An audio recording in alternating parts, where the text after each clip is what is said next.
everyone, so we officially have all of the 2023 Formula 1 liveries and I'm going to put them all in a tier list. I made this tier list and I will include the link in the description if you wanted to have a go as well, and of course let me know where you would put each car in the comments. I would love to hear your opinions as well. So first up we have the Alpine. The Alpine is a really nice car. I absolutely love this big shiny blue mixed with the pink. It's such an unusual colour scheme and I just really like it because it stands out so well. Yes, it's quite similar to last year's, but there is still enough around the back that you can tell it's different, and there is a bit more black added. And I also like the wheel covers as well. I feel like Alpine have done a really solid job, and I know a lot of people don't like this, but I personally do. So for me, it's going in the A category. Next up, we have Aston Martin. This car is gorgeous. I cannot find a fault with this car. And again, it's quite similar to last year's, but that is what most teams have done, so I'm not going to penalise them on that, and also it is different to last year's. There are some colours changed in certain places. We've got some black where there was green. Things have been moved around slightly. The changes are subtle, but I think it's one of those things with Aston Martin. It was not broken in the first place, so why would they fix it? This car to me is what a Formula 1 livery should be. Everything is just so satisfying to look at, in my opinion. I am starting to notice they're getting a little bit too many sponsors almost. However, they have positioned them nicely, so it's not too big of a deal. I just worry that if they continue adding sponsors, they might end up looking a bit like McLaren. But yeah, in my opinion, this is a really classy livery, and I am ranking only the liveries, but I feel like the shape of the car is really beautiful as well, and it really complements the livery. The car just looks fast. Will it be fast? We don't know, but honestly, this livery just does it for me. So this one is going straight in the S tier. Here's the Ferrari car. I do really like this. I think it's a great improvement from last year. Enough has changed for us to be able to tell that it's different. I do like this Ferrari. I feel like they've changed it enough that it's different, but they've also kept it similar to last year's, which honestly was a good livery. I'm pretty happy with this. I actually really like this matches what they have on the race suit. If you see here, they've got these little patches with their numbers on.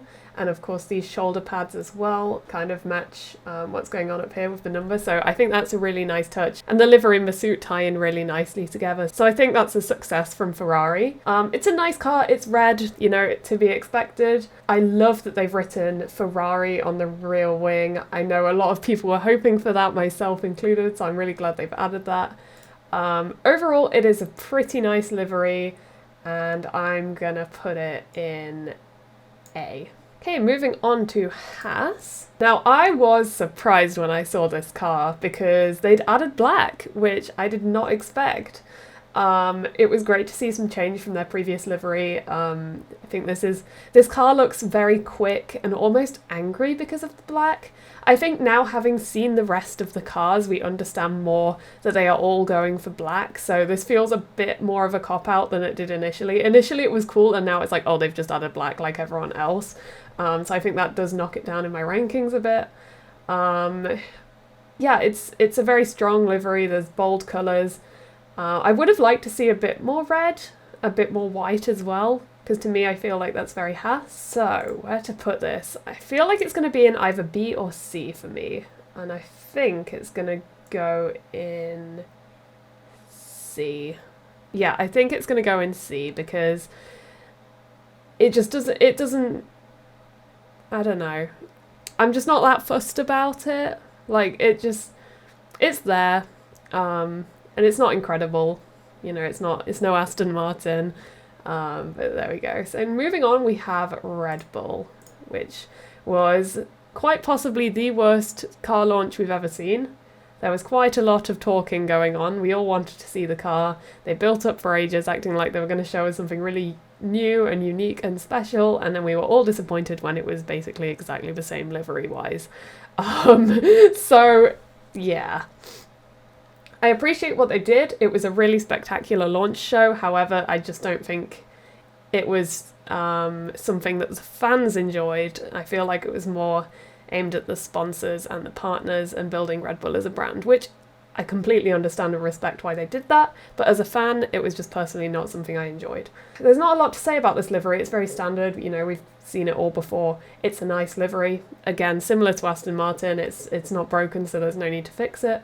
Love the front wing, the little nose where they've got the yellow and the Red Bull coming, and of course the airbox at the top as well. They have the same Red Bull logo. I don't really have a lot else to say about this one. And it's gonna go in the B tier for me because it's not done anything wrong, but it's also not really done anything right, if that makes sense. Like it's not amazing and it's not bad. It's just there, and I think that's a pretty fair ranking to give it. McLaren. Oh boy. I'm very torn on this one. I love parts of it and I hate parts of it. Obviously the Google wheel covers are pretty cool. I feel like they've clearly expanded on their partnership with Chrome. We can see them on the side of the airbox and on the front wing. And as well here, I've only just noticed that. Of course, I mentioned earlier when I was talking about Aston Martin, they do have a lot of sponsors. We can see all along the side here, all along the halo, all down the front, all over the front wing, even on the side. It just feels like we can't get a break from looking at advertisements. And that almost distracts from the really gorgeous papaya colour and the livery that could have been really good. The black, in my opinion, is a little off-putting. It's not something I associate with McLaren necessarily. I think, again, it's to lose weight, but I just don't like it personally. Also, it's their 60th anniversary. I feel like we could have got something a bit more special, especially considering how much they hyped up the 60th anniversary. So while I do like some aspects of it, such as these little blue parts that like almost separate the orange and the black, I do feel like this is one of my very least favourites, and for that reason I'm very sorry to all the McLaren fans out there. This is going in the D category. And I'm wearing my McLaren t-shirt. This is by no means me hating on any team, by the way. It's just my opinion on the liveries. Of course, your opinion could be different. This could be your favourite one, but personally, I'm not a fan. I feel like we could have had a lot more potential, and we just ended up with something that was quite underwhelming. Moving on to Mercedes. Now, this car has split opinions. I personally think it is gorgeous. Like, look at it. I love this new green that they've introduced for George Russell. Green is my favourite colour, so that's very cool to me. They have kept the Niki Lauda star as well, if you can just see that in the image. Obviously, weight saving. They've gone very carbon fibre on the front wing and along the sides as well. There are parts that are carbon fibre. They've kept the Mercedes stars, but kept them more subtle. Personally, I really like this car. I feel like it's on its revenge tour.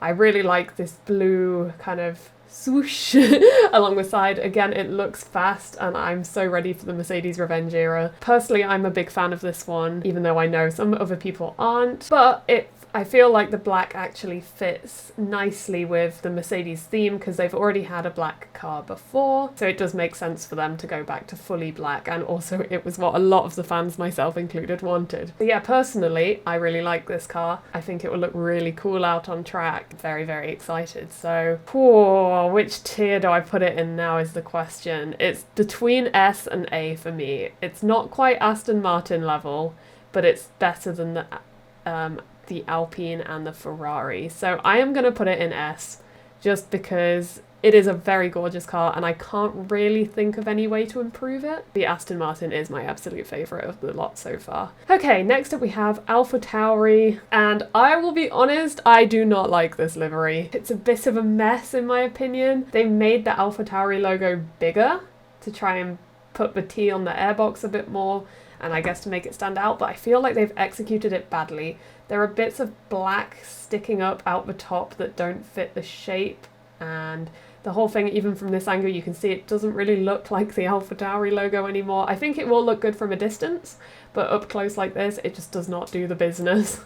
The red, I understand, is the Orlan sponsorship that's new with AlphaTauri this year, but I think it looks very out of place and not really something I associate with AlphaTauri.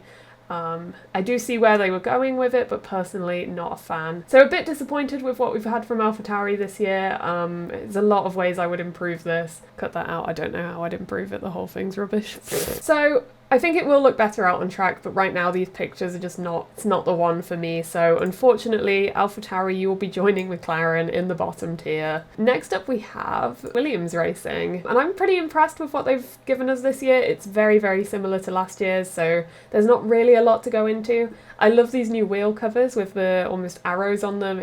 It makes it feel kind of fast. The livery they had last year feels a lot cleaner. I feel like they've cleaned up several aspects of it. Just made everything a bit neater. And of course, everybody's talking about the Duracell battery on the airbox. Now, this is not actually new on the Williams. So they introduced it around, I want to say around May time last year. They actually introduced it when they initially partnered with Duracell. So they did introduce the battery then. However, it was a little more subtle than what we're seeing now. So a lot of people are noticing it for the first time. Now, Williams have also partnered this season with Gulf, which is a fantastic sponsorship for them. It's going to bring them a lot of money. However, they've not really incorporated Gulf into their livery very well, and I know a lot of people were hoping to see that. So for me, I would have liked to have seen a little more of the Gulf branding, because we've all seen the Gulf McLaren.